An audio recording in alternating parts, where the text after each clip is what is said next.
Silent King. So he's basically got this kind of monolith-sized transportation throne device. Which is cool. You can sort of see. It's got so much going on, though. It's kind of harking back to that almost kind of ancient world idea of kind of your pharaohs being carried aloft through kind of over the heads of their subjects and citizens, but on a kind of obviously a Warhammer 40,000 Warhammer 40,000 up to the turned up to 11. Yeah, no doubt. The chat is alive with comments and stuff on that. I've definitely seen a Satan before, but now I get to see the actual Silent King. Going to be okay. I really doubt it. Somebody's given the kudos to the heavy metal team who painted this. The paint job is astonishing. All that sort of eldritch lightning coming off of the Catan's body and the sort of the green orbs. There's just so much to pick apart. Who are the little guys next to him then? So the Silent King is in the middle. He's got the two fellas with the staves next to him. Yeah, so one of the names that we've known for a little while is the idea of Triarch Praetorians, and the Triarch refers to the Silent King and his two advisors, effectively. So these are the people who speak for him. So that is the Triarch, I think. I'm fairly sure in saying. And those are kind of his most revered advisors. They are kind of, I suppose, almost like Cryptex / Necron Lord-esque sort of figures. They'll be royal advisors high up in his... in the kind of Necron hierarchy. And Necrons have a very complex royal hierarchy, as we know the Cryptex and Overlords and Necron Lords and Destroy Lords, and they will have at least as complex, if not more so, than things like the Imperium and the Eldar in terms of how that kind of politics interacts with each other. So they are significant figures in their own right, but obviously dwarfed by the presence of the Silent King himself. And it looks like everything is powered off of, I presume, a enslaved, tortured man. Yes, so from in the lore of the Necrons, we know that when, as they were about to succeed and kind of conquer the galaxy, they decided to turn against the Catan, in part because they started to suspect that the biotransference that turned them into the kind of undying metal warriors had also kind of sapped away their souls, and the Catan was secretly I'll be right back. I gotta go. So, unlike a lot of Warhammer 40,000's races, figure this out real quick for my kids. The Necrons battled against them in a war that kind of decimated huge swathes of the galaxy, and eventually managed to crack them into shards. Right back. A lot of Necron technology is powered by shards of Catan that are kind of hidden within things. But the larger the shard, the more powerful the energy is. And this looks to be. I don't think we know which Catan that is, but it's certainly he's not having a great time in there. No. Do you have any idea what the two I don't know what you'd call them, like shield plates floating beside him are? Honestly, Adam, I probably should have looked it up before we did the stream. I'm not quite sure what they're called. I would imagine they're probably... there's only so much we can give away, I think it's fair to say. But I am excited to see what the, I guess, the rules inferences of those. We've seen this week some pretty awesome stuff with the Necron kits that are forthcoming, and the way that different elements sort of interact with each other. I'm really excited to see, I guess, how the mechanics of that are going to work. I don't know if they're protecting him. I don't know if they're drifting off and nuking things. I know they led to a long discussion on the correct pronunciation of the word Gauss this week, which nearly split the Warhammer community team in two. Yes, Gauss, Gauss. Who knows? But yeah, so an incredible model, and I think it's Necrons have always kind of had a fairly cool cast of characters. They've had their the Stormlord and lots of kind of Cryptex and Overlords and things like that. But this guy really does give them like a one up there. It makes it on the same level, if not higher, than things like Reboot Guilliman, the Demonic Primarchs, Abaddon, Ghazghkull. This is like one of the mega threats of the Warhammer 40,000 universe. This is possibly the oldest living being in the galaxy at this point. Mm-hmm. Yeah, yes, he's all those things. We had a chat with somebody who was relatively new to the 40k lore, and somebody described him quite aptly, maybe the equivalent to Guilliman.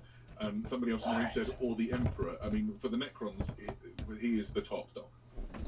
The Necrons would kind of look down upon the Emperor as just being... Sorry about that, kids. Just made a huge mess. Somehow I got into some frosting, and yeah, so that was fun. Anyway. The guy who's broken gods and kind of cast down civilizations, humbled the old ones, seen his people into immortality and journeyed across the stars. Like, he's a pretty big deal, this guy.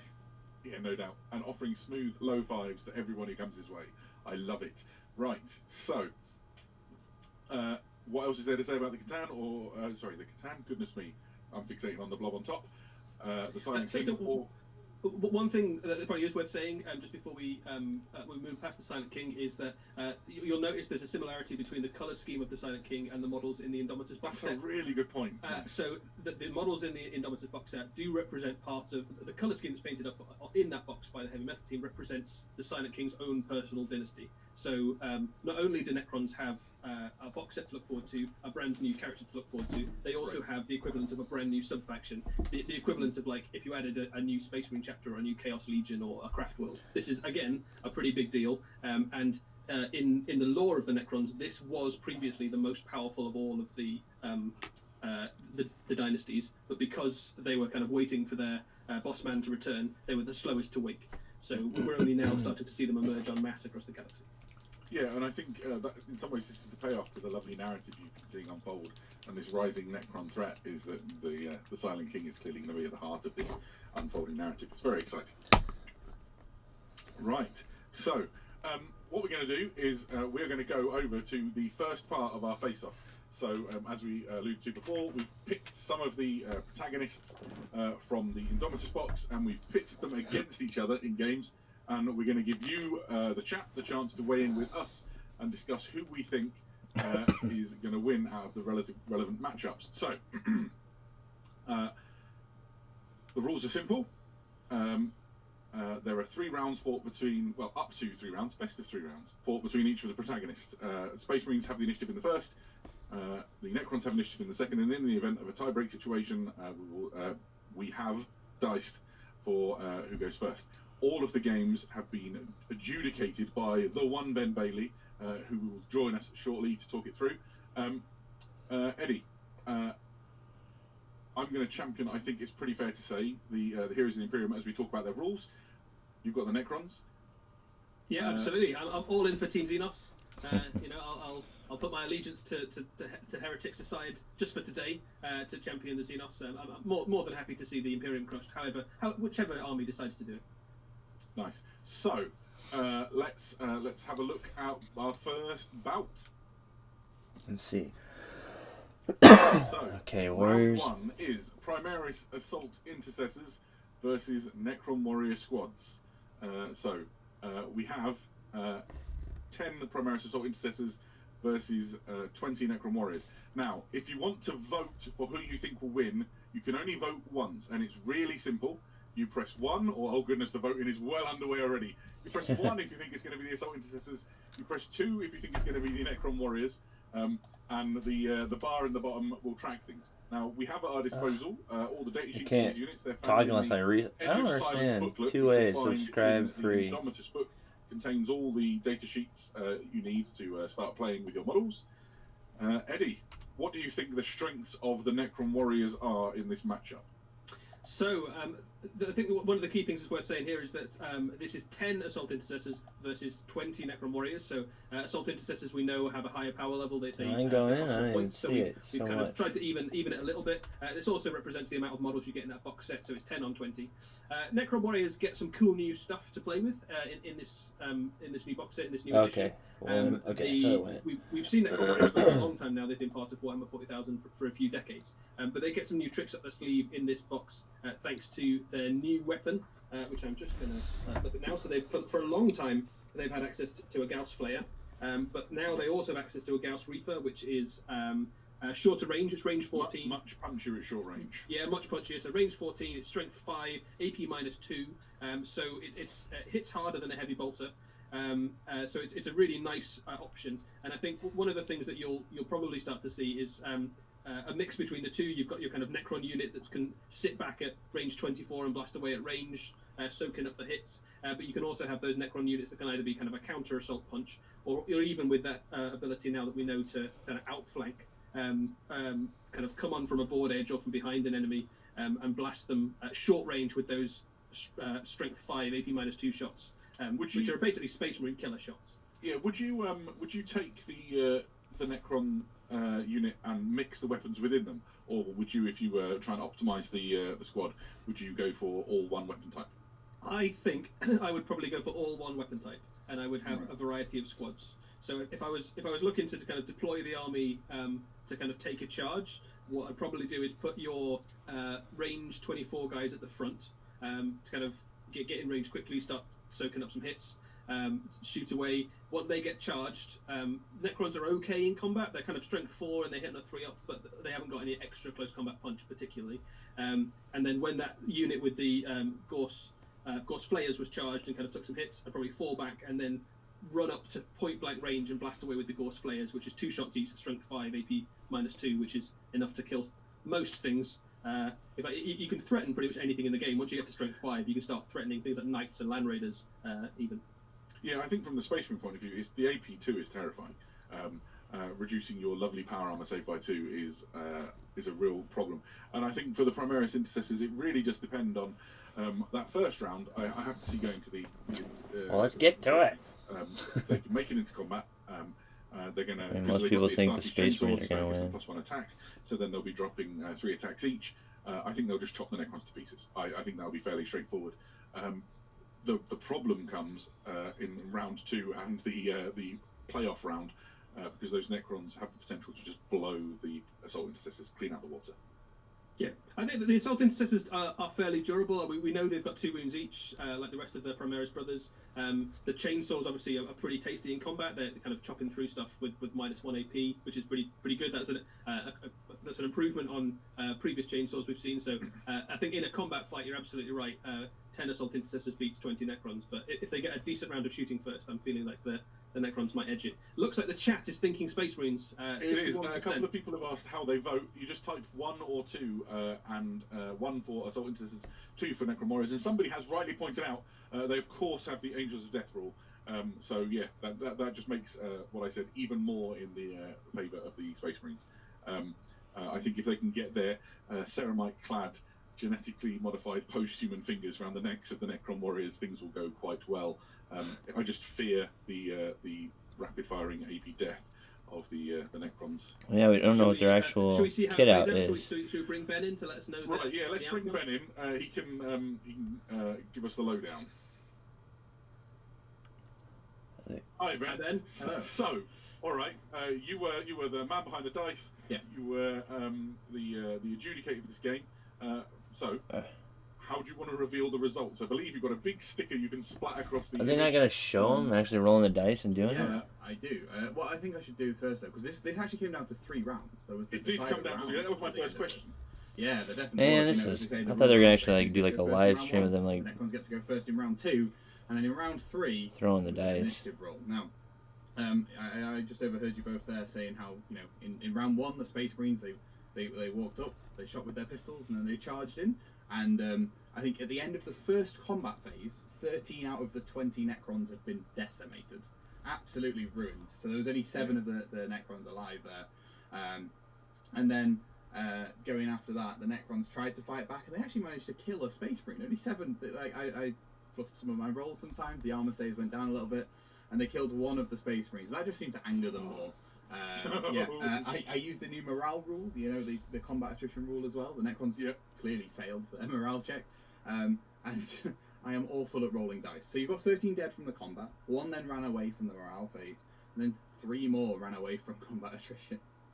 Because I managed to roll 3 1s in that test, which was absolutely fun. Like, it was fantastic to see, like, you know, hey, I'm useless at dice, it's great. But the Necrons did have their... I gave them the reanimation protocols, as is currently in the Codex. Because, you know, it's on the data sheet, give them that chance to use it.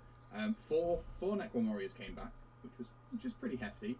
And then they started their turn, they did a little bit of combat, and ultimately it just came down to, in that second round, the Assault Intercessors just absolutely shredded them dead, which was, you know... So round 1 to Space Marines then by the sound of it? Round 1 was a Space Marine win. Round 2, however, obviously we come down to Decider, a little bit of a hint, the Necrons run. And you're quite right, what I actually did was I put 10 with the Gorse Reapers and 10 with the Gorse Flayers in, because I wanted to see how the different weapons were usable at different lengths, basically.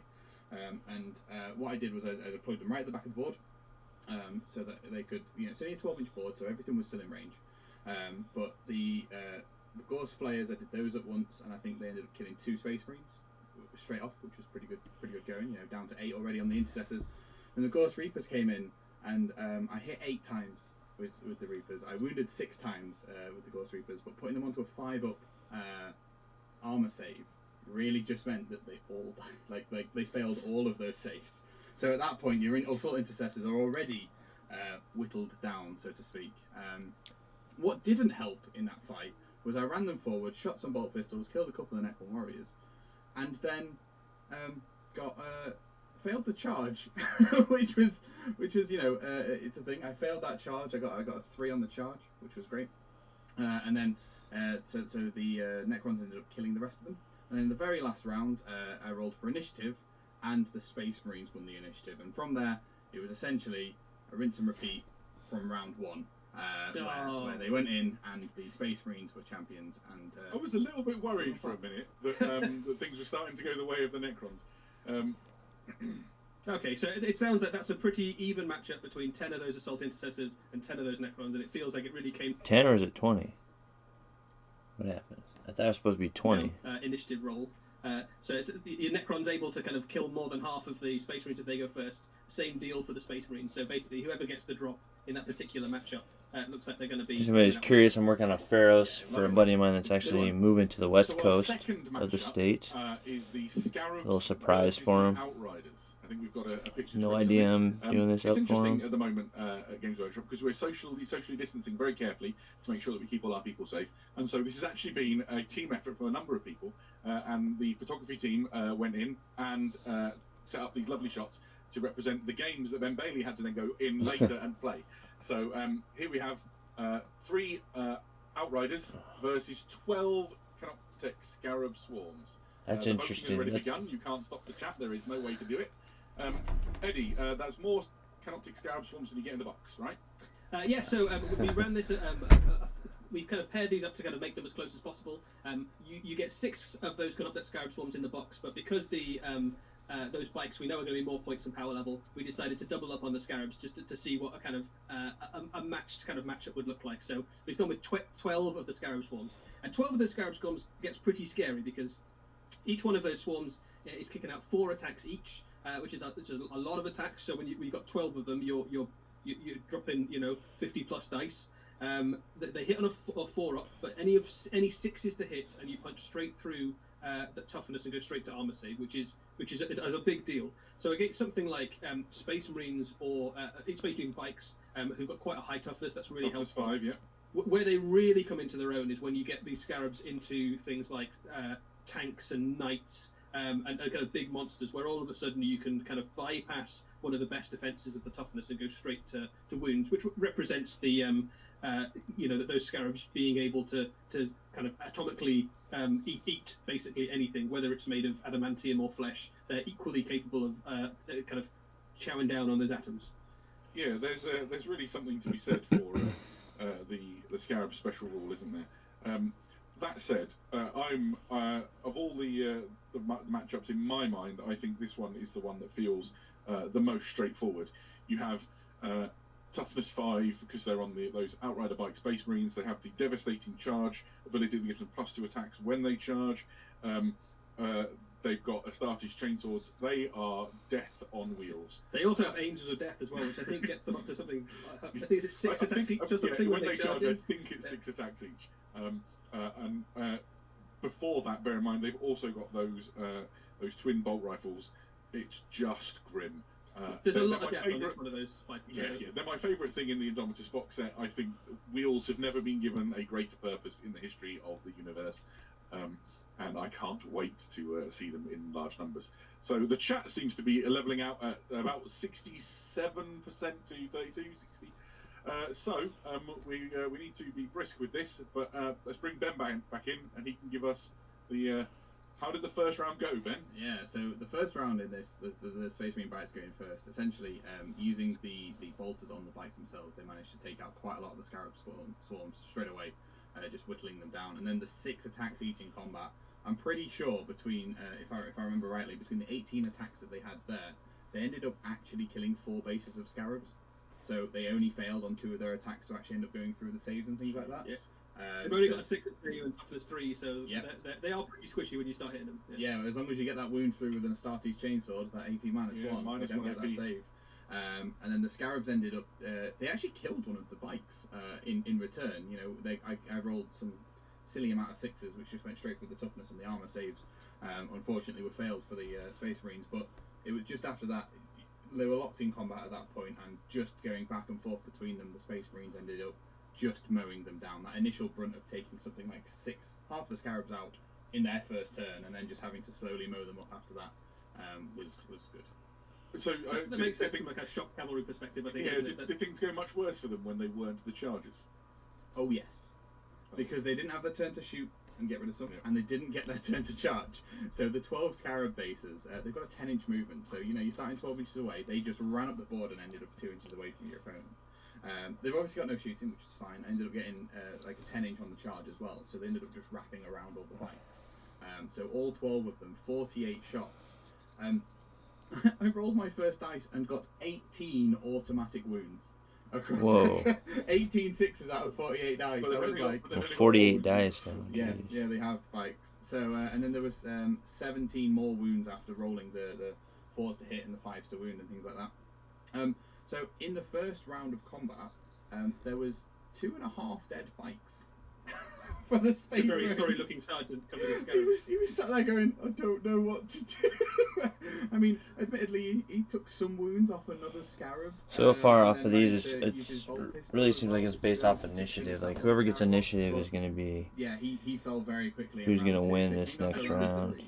One of the cool things about that is that that amount of death probably would have happened against almost any unit. Like, it doesn't matter how high that toughness is. So if that was like, if they were up against a knight at that point, you would have done almost as many wounds. Yeah. Goodness me. Yeah, it was really exciting to see, actually. I was like, oh my word, these are terrifying. And then so obviously it came down to round 3 in the initiative. Necrons won the initiative this time, which was pretty good.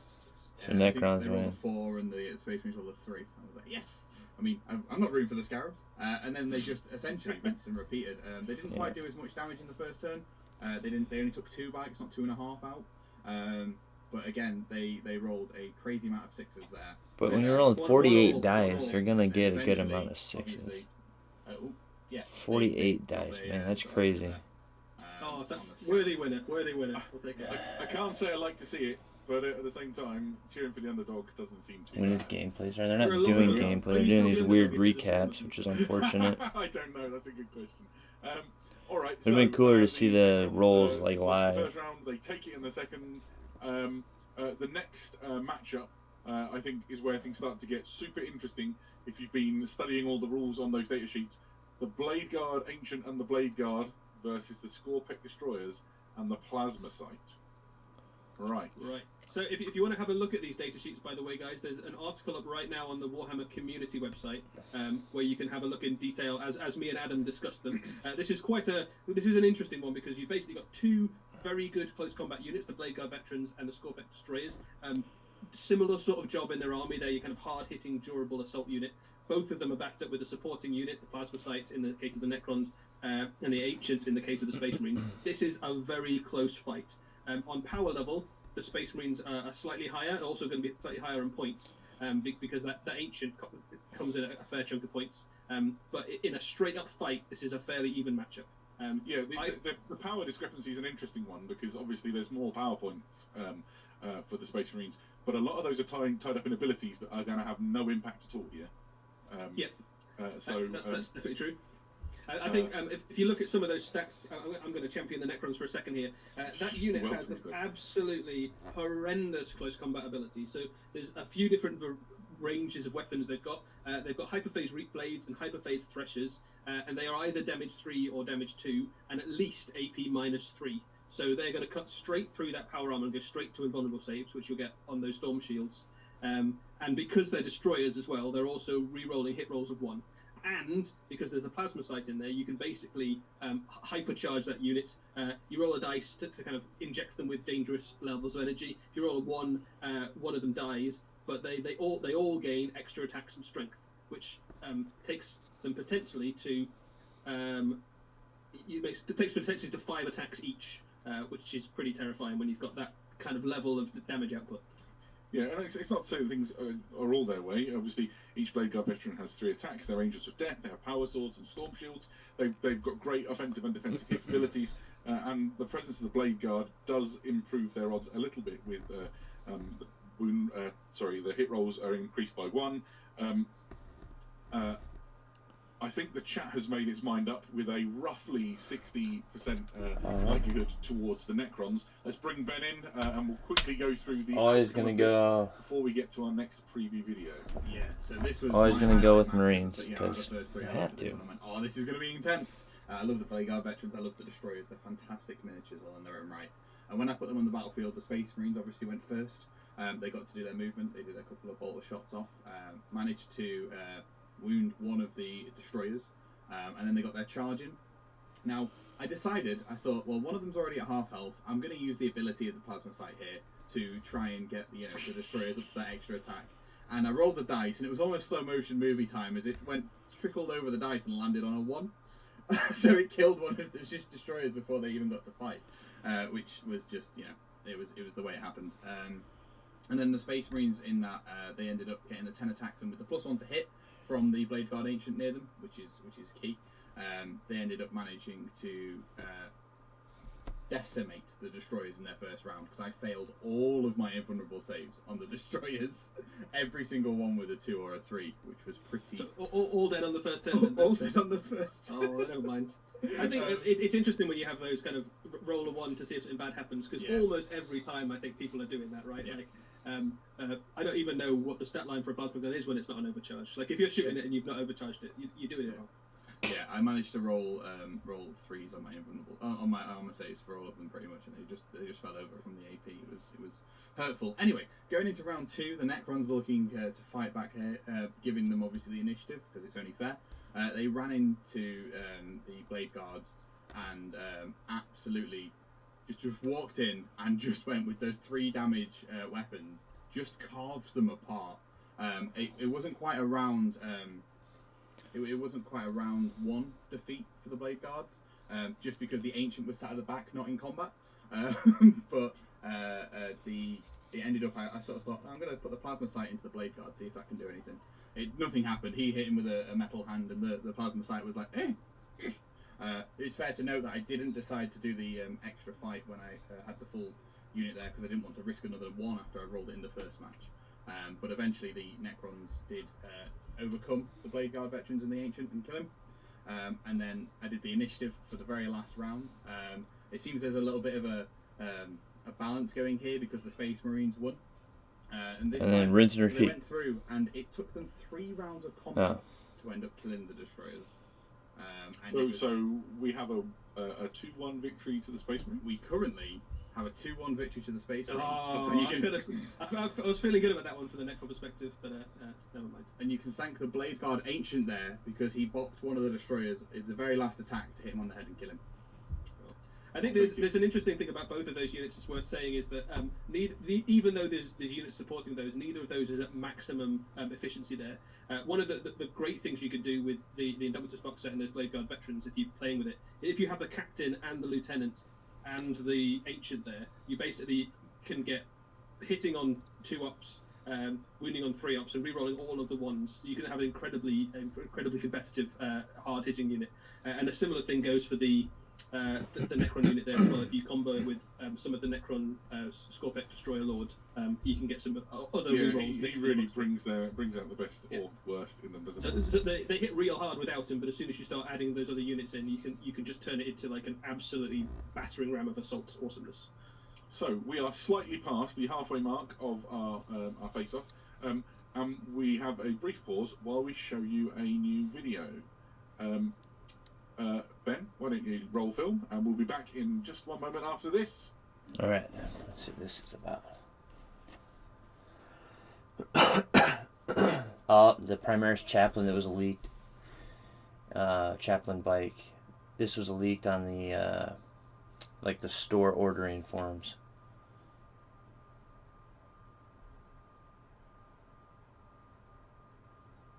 Is there no sound in the video? I don't know. But yeah, very cool to see it. Definitely knew it was coming, just because from the leak. But yeah, very cool.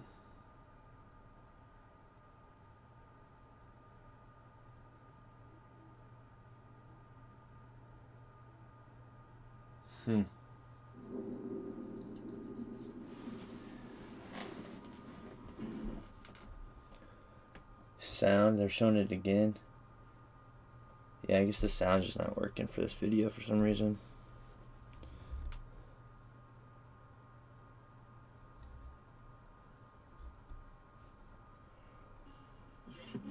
Oh, there it is. Fully integrated offensive features. On-board battle axioms. Ergonomically designed skulls. Absolutely no safety features. Presenting the Primaris Chaplain on bike. High-speed zealotry.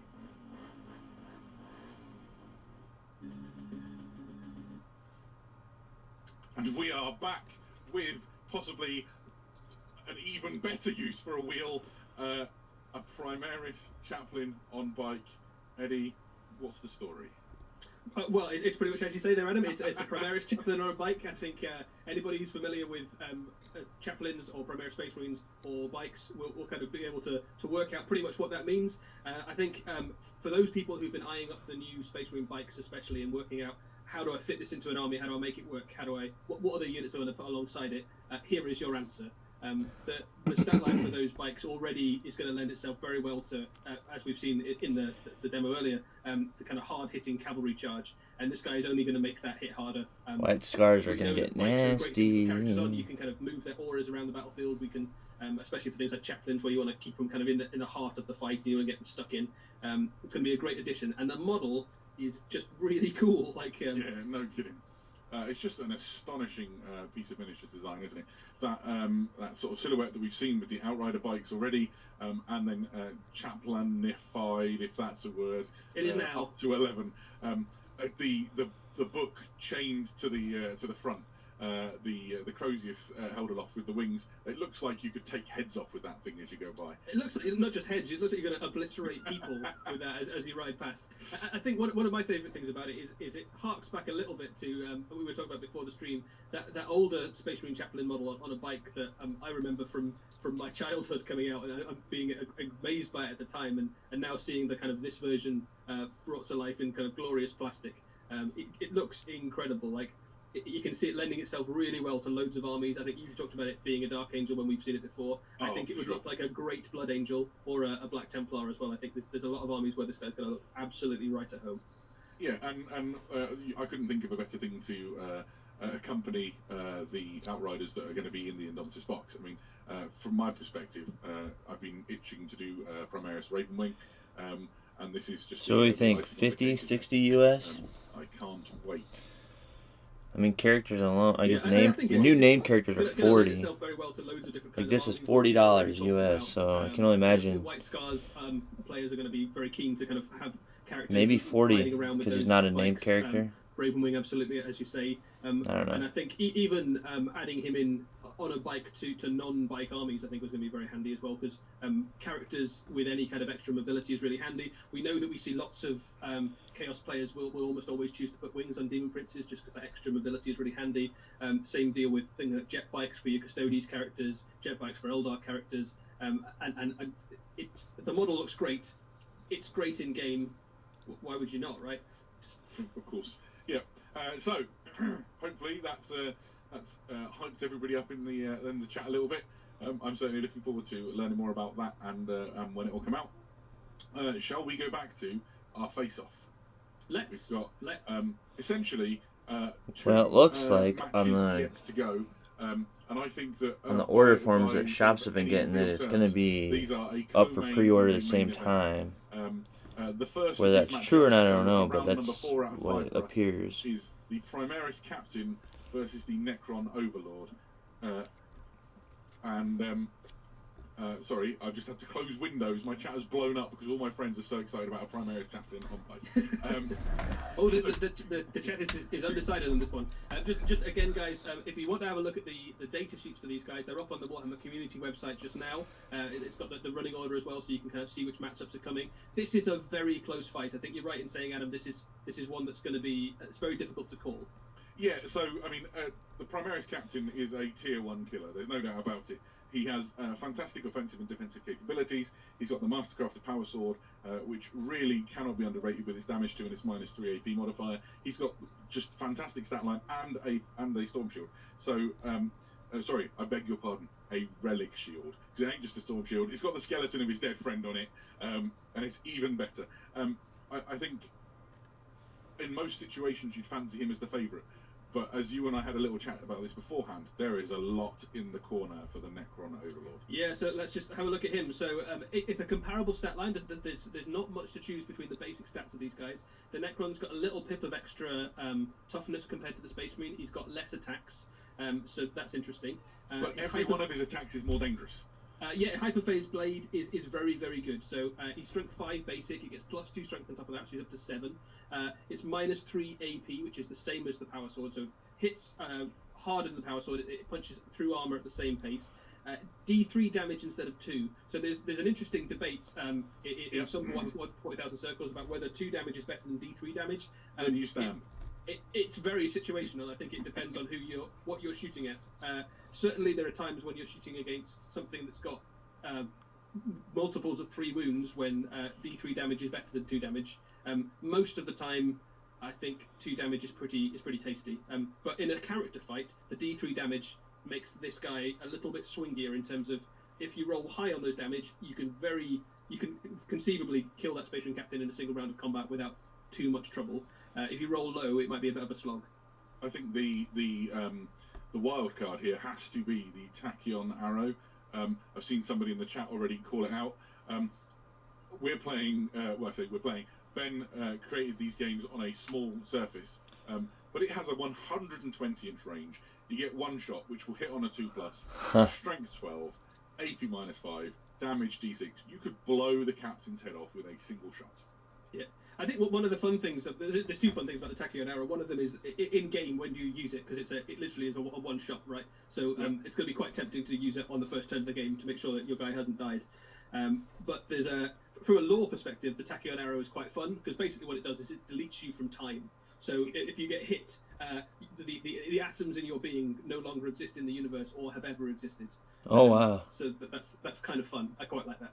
And it's a very, very different kind of weapon than. Dang, that's crazy. The thing they just delete you from time. Like Bolt, Plasma, Volkite, if they're really lucky. I like the lore behind that Tachyon for Arrow sure. is just That's so cool. weird and insane. It's like it's the sort of thing you might have on a tank, but it's kind of held in the palm of a Necron's hand, and it kind of gives that idea that these guys really are the kind of masters of science. In Oh, that's what that the kind of thing is. small, the On kind his of wrist, I sidearm guess, the of this Tachyon guy Arrow. is something that can like delete a character from 2 battlefields away.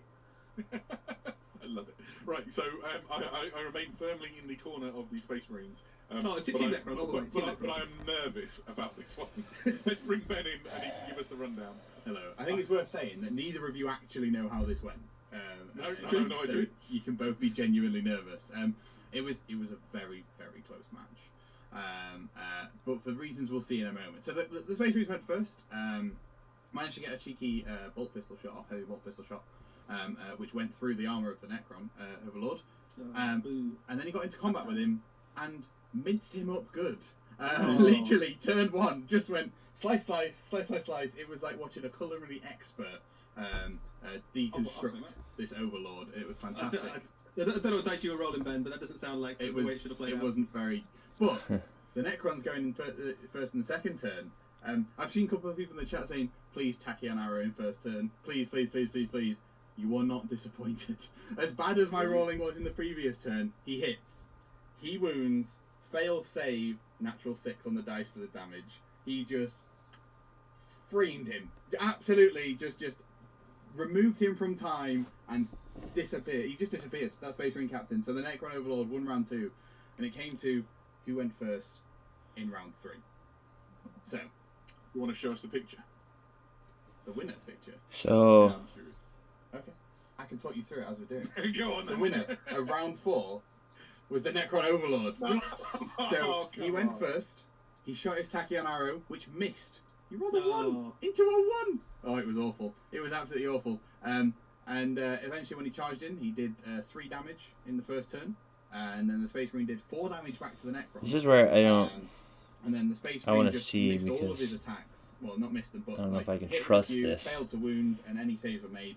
And then the Necron Overlord just turned around and went goodbye, and then just killed him in the last round. So the Necron Overlord wins round 4, putting it at 2-2 going into the final round. Oh, it's like you planned the whole thing, Ben. But It genuinely wasn't planned. It genuinely wasn't. I run a lot of simulations, Sure. and they came out this way pretty much most times. So yeah, and it's worth saying. Simulation, so you didn't actually roll any when you dice? have What? a 4 up in I'm vulnerable save, confused. sometimes those characters with a 4 But- up vulnerable save seem unkillable. I've had lots of Let games me- where a single guy keeps just making those 4 up saves against last cannon. So bear with me a second. And sometimes So if the tachyon arrow is a one-shot thing and it deletes the character from time, and so if you shoot the tachyon arrow and you kill that person and delete him from time, don't you get your tachyon arrow back? Because technically you never shot it at that character because he never existed in the first place. So I'm just gonna say, like, I don't know. I would be okay if there's a rule that if you kill somebody with the tachyon arrow, it can reload. But as soon as you fail killing someone with it, you can't use it again. I don't know. That might be way too strong, or if there's a way they can like kind of lower the stat a little bit to make it not super easy to kill outright. But I think that would be a pretty cool fluffy. The Bam. Judicia, say that quickly, has a lot of things in his corner, and in most fights, I would Where's be the- extremely confident for him the favourite. He's got a fantastic stat line. on. He has There we go. a decent bolt pistol. His execution of Relic Blade is There we amazing go. with +3 strength, AP -3, 2 damage, which does an additional mortal wound if you roll a 6 on your wound roll. So you Okay. could potentially do 3 wounds with each wound. Everyone's really going with the Necrons on this Uh, one. He gets a 4+ invulnerable save in close combat, and he always fights first thanks to his temporal mortis, which is, I assume, the insane hourglass. it absolutely is.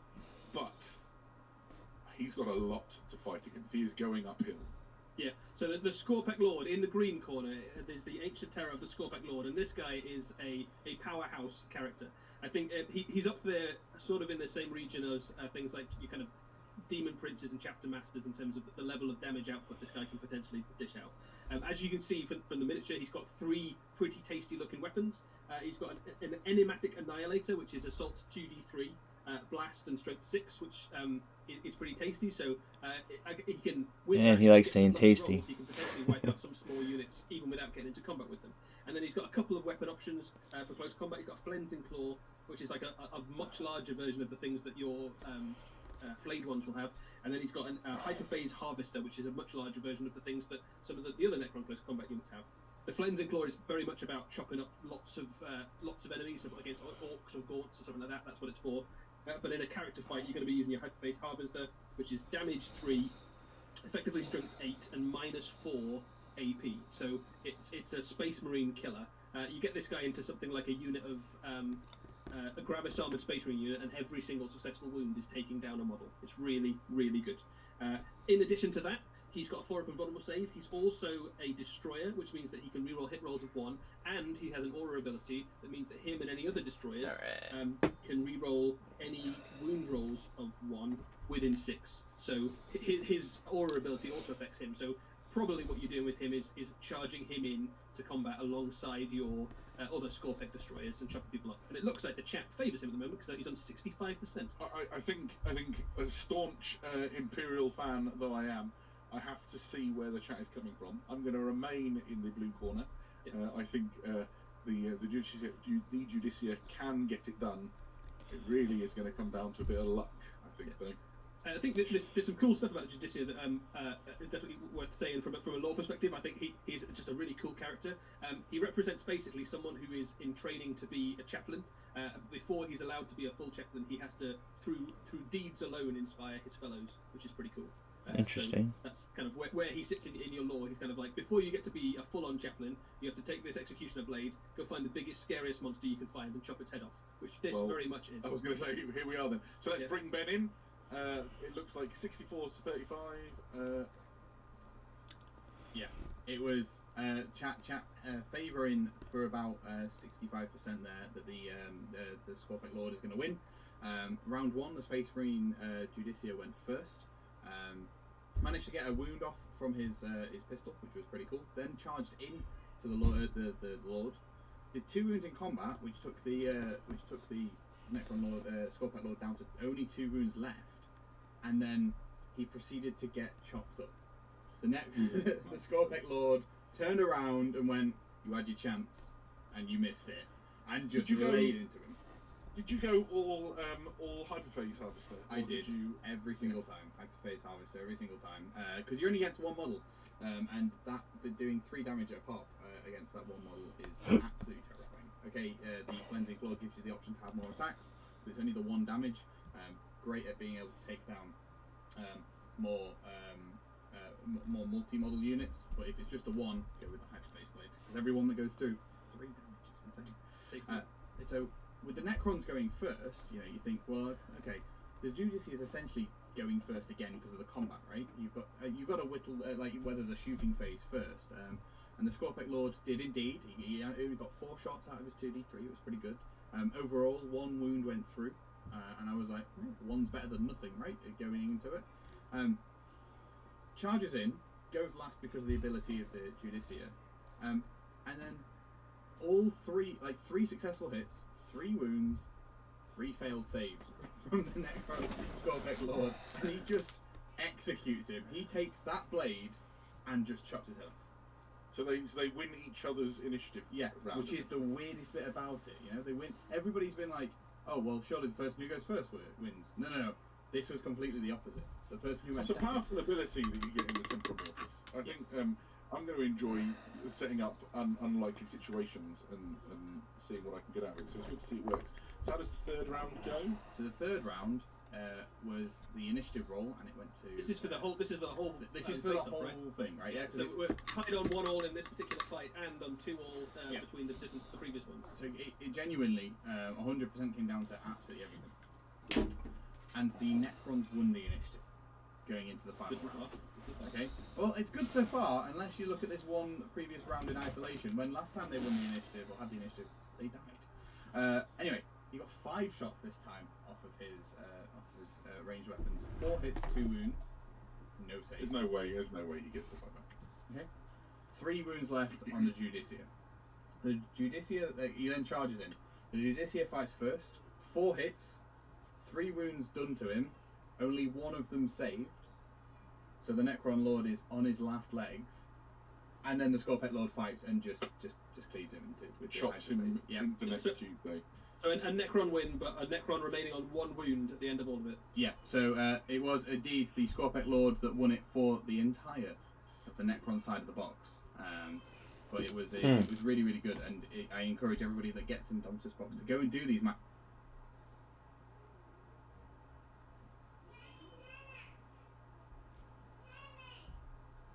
Just cleaved him with Chops the him yeah. into the next tube though.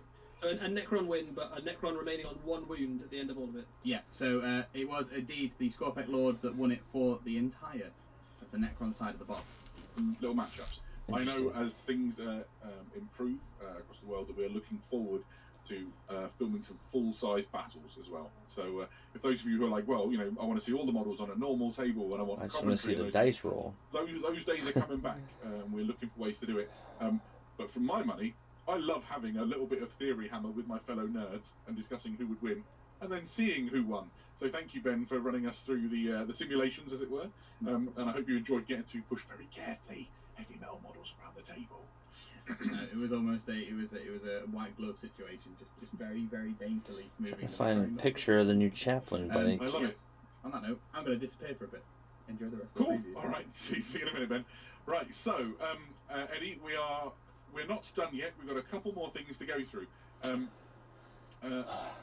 We've seen the results of our face-offs. We've got 2 more videos to show. Ooh. Why don't we jump into the next one and find everybody back here after the jump? Conversion Master 01011 has a question here saying, how do I convert a Primaris Tech Marine? What you do is you get a Tech Marine model, you take an intercessor, you take the arms off the Tech Marine. That's way too complicated. So I already made a Tech Marine, but they're Tech Marine. Tech Marine, a little bit of passion, say your prayers to the Omnissiah, and just wait. That's it.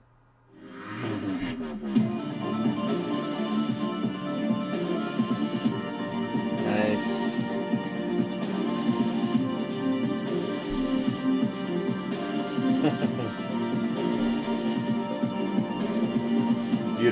Love it. Love it. Call sends his regards. The Omnisci has indeed been generous today. For those of you who are at home and maybe don't have a clue what a Tech Marine is, Eddie, what's a Tech Marine? Cool. So the Tech Marines are the kind of the specialists, the tech specialists of the Space Marine forces.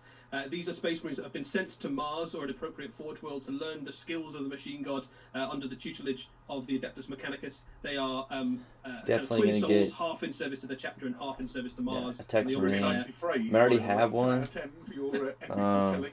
I've read the books. He's up I love there. Yeah, I converted Tech Marine, Primaris Tech Marine a long time look ago. after the vehicles, fighting equipment, weapons, armor But, of the Space Marine chapters.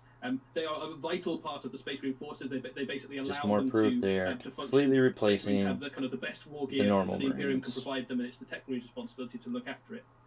In addition to there is the glorious model. Oh, it's great. In addition to looking after the machine's spirits, they're also warriors in their own right, capable warriors, and they blend the skills of the Space Marines and the Adeptus Mechanicus. I'm going to So you convert can one see into that, the Paint they've Marine. got the cog axe of the Adeptus Mechanicus, but it's a cog axe of Space Marine proportions. So swung by a warrior of the Adeptus Mechanicus, they've got that kind of servo harness look, familiar to Adepts of Mars, but on a kind of Adeptus, on a Space Marine scale. And we know that the Primaris Space Marines have been created by the Belisarius Call, who is a kind of almost a very mysterious figure in the Adeptus Mechanicus. He's certainly not a leader amongst them, but he's kind of a renegade to an extent. But he's been trusted by Gulliman to create the Primaris Space Marines, and these will be kind of adepts, perhaps particularly close to his heart. I think it's just a fantastic rendering of a miniature. The motion in it is incredible, and I really like how the servo harness with the power claw is sort of echoing his own posture with his left hand as he sort of reaches forward. You've got the mechadendrites whirling around behind him. It just somebody in the chat has Heavy just bolter back there. there you go. He says it's starting to become almost impossible to pick a favourite Space Marines character model now. I couldn't agree more. Like I am all in normally on chaplains. A chaplain on a bike. I was like, well, this is the this model is extraordinary. I know later on if you want to go and look in the chat and you want to see a variant head, the model comes with two heads, and his unhelmeted head is proper manky, to use a British expression. All has not gone well underneath that helmet. But I think there's an interesting thing you get with the Adeptus Mechanicus especially, which is that they're probably far more zealous than most Space Marines to replace parts of them with bionics. So most Space Marines would probably be keen to keep most of themselves, but a lot of tech priests will replace more of themselves with machine parts than most Space Marines would. There might even be parts that they Curious what replace the other not head because they looks were like damaged, now. but because to become closer to the Machine God, to become more mechanical. To kind of improve their form, so they're interesting characters from a lore perspective. They're kind of their loyalty is split in a way that's slightly different from the way that any other Space Marine would be. They kind of represent that union with Mars within the Space Marine chapters. Yeah, absolutely. The Imperium is a duality with the alliance between Terra and Mars, and the Tech Marines really represent that. Okay, so they have a fantastically picture. because, as you said they have two of souls, him. It looks like essentially. They've got the loyalty to. Looks like he's got a grav pistol. And the Emperor's Omnisci, and then they've got On the their loyalty to Instagram. Chapter. I'm gonna share that on the Facebook page here in a sec. It's a fantastic story right there. He's going to look great going forward with the assault. I like the helmet though better. I think he's Much- going to look much great. better. I was picturing him surrounded by dreadnoughts. Actually, I was in my head. There's two redemptive dreadnoughts on either side of him, and he's kind of gesturing forward. He's like, "Hey boys, that thing over there that I don't like, could it not be there anymore?" And they're kind of stomping off to do his duty. The other thing I really like about Tech Marines is that kind of the mirror you have with them and apothecaries, because you've got apothecaries that kind of look after the gene seed and kind of tend to the wounds of the Space Marines, and the Tech Priests do a similar thing for the machines. And there's almost like there's a little bit of kind of mirroring of the pose of the apothecary in that. So you get the kind of again the two halves of the Space Marine chapter, the physical machine aspects and the kind of warrior aspects mixed together. Yeah, absolutely. So it's been quite a good little preview show, really, when you think about it. So far, we've seen the Silent King properly for the first time ever. We've got a Primaris chaplain on bike which is like the ultimate usage of wheels. A new Tech Marine, which is a much requested kit from the community. Lots of people either having to try and repurpose the Iron Hands character whose name has just escaped my head, or just pleading for a Tech. I converted my of own their and, as soon as now 7th edition came there's out. one on the way. Yeah, Ben whispering in my mind. So he's Forge Father Various. We're not quite done yet. We've got a little bit more to cover off, if that makes sense. The first thing to do, I think, is to remind everybody that Indomitus goes on sale on the 11th of July. So that's when the pre-orders begin. It's a 2-week pre-order window. So if you do the maths, you can work out what date you'll be able to get it in your hands. We've made more Indomitus than anything before. There's loads, absolutely loads. You do want to get them while you can, though, because they are available while stocks last. I would set an alarm.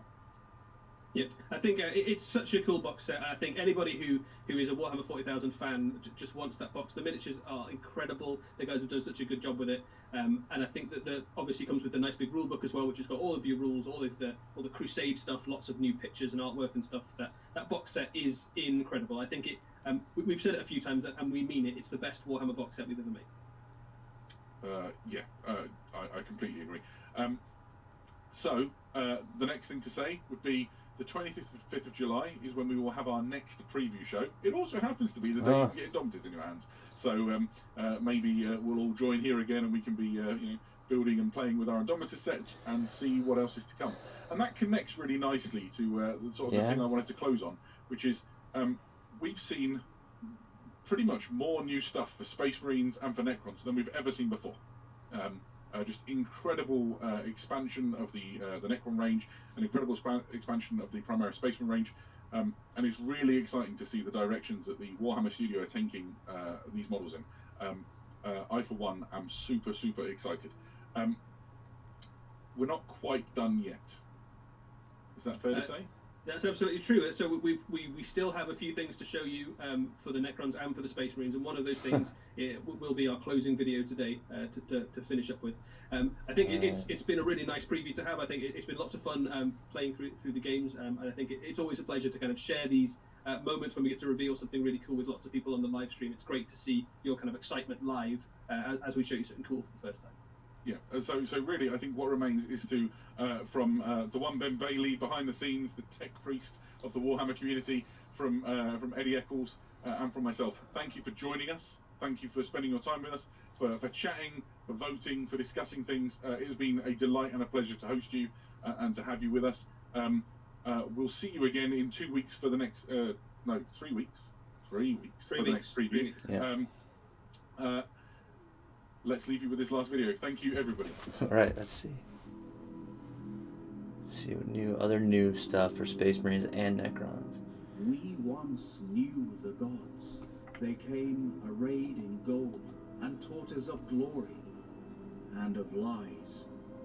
They walked from darkness and taught us of death and of fear. They rose from fire and taught us of creation and of oblivion. And way too much. And Okay. for their gifts, Saw that in the cast them background. down, Cool. to our will. And now they serve us in war. Necrons are awesome. The Void Dragon. Okay, so I guess there's just one more thing for Necrons. I don't see. But yeah, so that's pretty cool. Alright, I think that's everything for this preview event. So, yeah, lots to kind of unpack there. I guess some disappointment was I kind of wanted to see them like actually do dice rolls. Even if it was the one guy controlling the models, I still wanted to kind of just see those dice like real time. So unfortunately we didn't get to see that real time there. And then as far as everything previewed, everything looks amazing. Very partial to Space Marine stuff, of course. But my favorite of them is definitely that Tech Marine. I love the helmeted version more than the unhelmeted. And I'll probably throw that grav pistol because it definitely looks like he's got a grav pistol in his hand. So I'll probably end up throwing the grav pistol in his hand instead of having the outreached hand, which although looks really cool as well. And then I'm probably gonna do another. I know I'll get definitely one to build kind of as is, and get another one to convert into something I've always wanted to do is kind of create a character on my online persona of the Paint Marine and create a Paint Marine character. Because if someone's got to build and take care of him, who's painting all these vehicles in the chapter colors? The Paint Marine, of course. I'm gonna pause this real quick. So, definitely my favorite, but that Void Dragon is definitely like the Necron stuff. All this new Necron stuff just looks amazing. And, yeah, like I'm looking at this new Satan Shard of the Void Dragon. Just all of it. I have to share that as well. I mean, really with any faction, there's really not any faction other than I guess probably Nurgle. I'm not the biggest fan of Nurgle stuff, or I guess really most Chaos Demon stuff. Really, not really the biggest fan of Chaos Demons or really kind of Chaos Space Marines. Although I can get a little bit on board with Chaos Space Marines for the most part, like Black Legion and Alpha Legion and stuff like that. But otherwise, I mean, I really don't have any, I don't know, qualms about anything non-Space Marine. I really wish I could have the time and effort to play and paint every army out there, because everything is just so awesome looking. Yeah, so I guess that's gonna be it for now. Thanks for watching. If you haven't already, please check out the rest of the videos on the channel, subscribe, and check out the Facebook page where I post both project updates and just kind of news and things and kind of funny things that we see around the community as well, just to kind of, interact as well. And then if you don't already, please check out the Forged in Plastic series that I've been doing, this competition where you basically enter in the initial round. If you get selected to be a finalist in the finalist round, you get a set of parameters on what to create. It's not a painting competition, it's strictly conversion. And then from there, whoever wins that gets $100 American US dollar, or converted into whatever your currency is, but it would be the equivalent of $100 US gift voucher to Games Workshop's web store. And then the final, this is every quarter. We've already done 2. We're in the 3rd quarter now, with entries due on the 31st, and it's going to be entries that you can enter. I don't want to go too far into it, but just check out the video. It will give you all the details if you're interested. But specifically this quarter, I will let you know it's focused on Necrons, Orcs, Tyranids, or Genestealer cults. Those are the 4 factions that you can enter in for that quarter. So definitely check out those videos if you're interested in more info on that. And without further ado, I guess I'll end the video there, and thanks for watching.